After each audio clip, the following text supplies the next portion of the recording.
Why people vote for Trump. They say in politics, liberals are the gas pedal and conservatives are the brakes. And I'm generally with the gas pedal, but not if we're driving off a cliff. On the trans issue, America is no ands, ifs, or buts about it, absolutely alone in the world now, an outlier country. Last month, England's National Health Service announced that there's not enough evidence to support the safety or clinical effectiveness of puberty blockers for third grade. For years, the woke crowd has treated Canada like some magical snow globe utopia, the frosty fairy tale they claim America should copy. It's their shiny liberal dreamland, their model for how to do society right. But Bill Maher isn't buying that northern daydream. On a fiery episode of Real Time, Maher took a verbal sledgehammer to the myth of Canadian perfection, exposing cracks big enough to make any progressive squirm. Buckle in. This one's colder than a January in Toronto. It was where every woke white college kid wearing pajama pants outdoors who'd had it up to here with America's racist patriarchy dreamt of living someday. I mean, besides Gaza.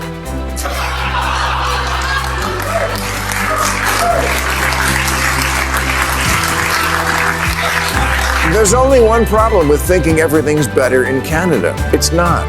Not anymore, anyway. Last year, Canada added 1.3 million people, which is a lot in 1 year, the equivalent of the U.S. adding 11 million migrants in 1 year. And now, they're experiencing a housing crisis even worse than ours.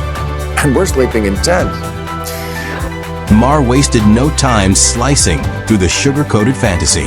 He started with Canada's imploding housing market, the direct result of their open-door immigration policy that American progressives love to romanticize. The numbers? Brutal. Canada's facing a shortfall of roughly 3.5 million homes by 2030, a deficit so deep it makes California's housing mess look tame. Over 20% of households are already bleeding more than 30% of their income on housing alone. Yet, the left still waves the maple leaf like it's the banner of paradise. Maher doesn't just laugh. He dismantles the illusion, torch and all. Median price of a home here is $346,000. In Canada, converted to US dollars, it's $487,000. If Barbie moved to Winnipeg, she wouldn't be able to afford her dream house, and Ken would be working at Tim Hortons. The housing prices up north are flat out punishing. A typical Canadian home runs between $500,000 and $540,000, while in cities like Vancouver or Toronto, good luck finding anything under $750,000 to $1 million. Compare that to U.S. averages hovering near $350,000 to $400,000, and suddenly that Canadian dream looks more like a financial nightmare. The left keeps insisting America should follow Canada's lead, but let's be honest, most can't even afford their own rent here. Copying Canada wouldn't make life fairer. It would just lock millions out of homeownership. Maher's point is sharp: mimic their model. And you don't get affordability. You get priced out of your own life.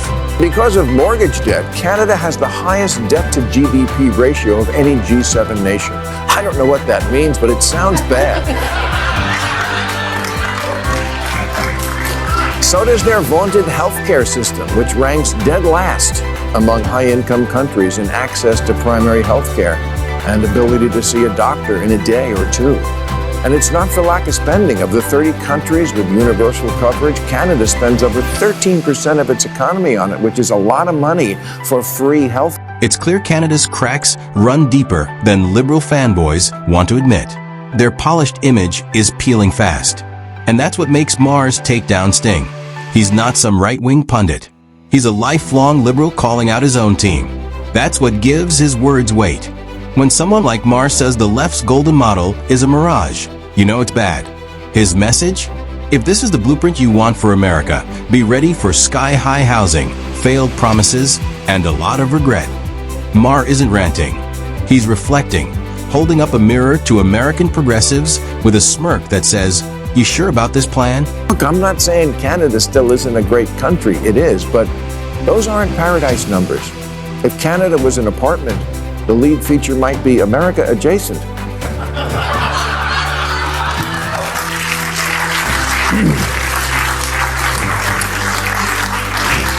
And if America was a rental car, Canada would be America or similar.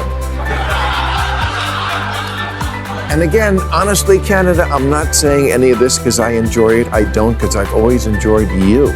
But I need to cite you as a cautionary tale to help my country. And the moral of that tale is, yes, you can move too far left. And when you do, you wind up pushing the people in the middle to the right. So has Mars suddenly gone conservative? Not quite. What's really happening is the left has drifted so far into fantasyland that even lifelong liberals are saying, enough. People like Maher, Rogan, and Musk haven't changed. The left has.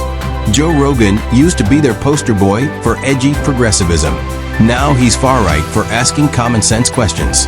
Elon Musk builds electric cars and rockets, the definition of innovation. Yet he's painted as conservative just for rejecting woke nonsense. Maher's just the latest to be labeled for standing still while his side sprints off the cliff. The labels didn't change the man. The madness changed the map. It's worse. Canada is what American voters think happens when there's no one putting a check on extreme wokeness. Like the saga of Canadian shop teacher Kayla Lemieux, whose pronouns are she, her, and those.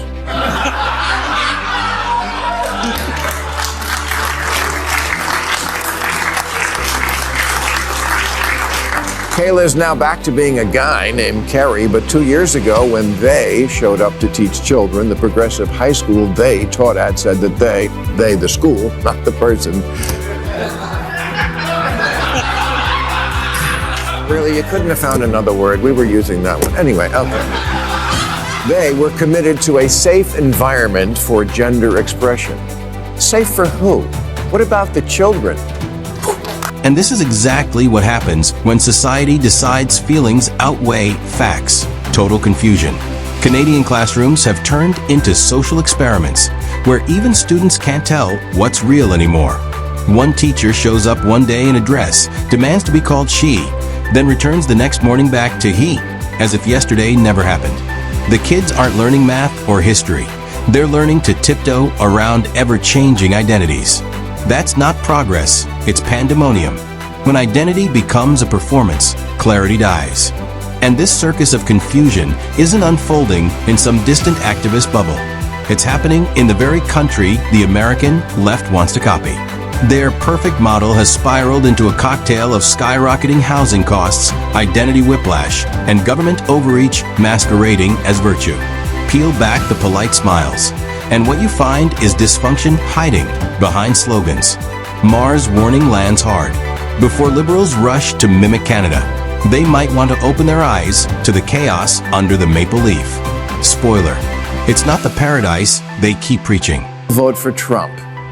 They say in politics, liberals are the gas pedal and conservatives are the brakes. And I'm generally with the gas pedal, but not if we're driving off a cliff.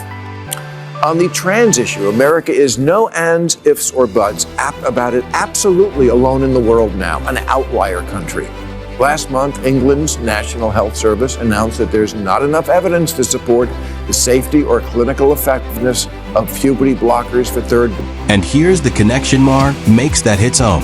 Trump didn't win because of magic. He won because the average American, including moderates and frustrated liberals, got sick of being scolded by a party obsessed with pronouns and cancel culture. The Democrats turned themselves into the moral hall monitors of society, and people wanted out. The left forgot that voters don't crave lectures, they crave leadership. So when the DNC handed out ideological purity tests instead of solutions, they practically gift-wrapped the White House for Trump. Maher gets it. Americans didn't shift right out of hate.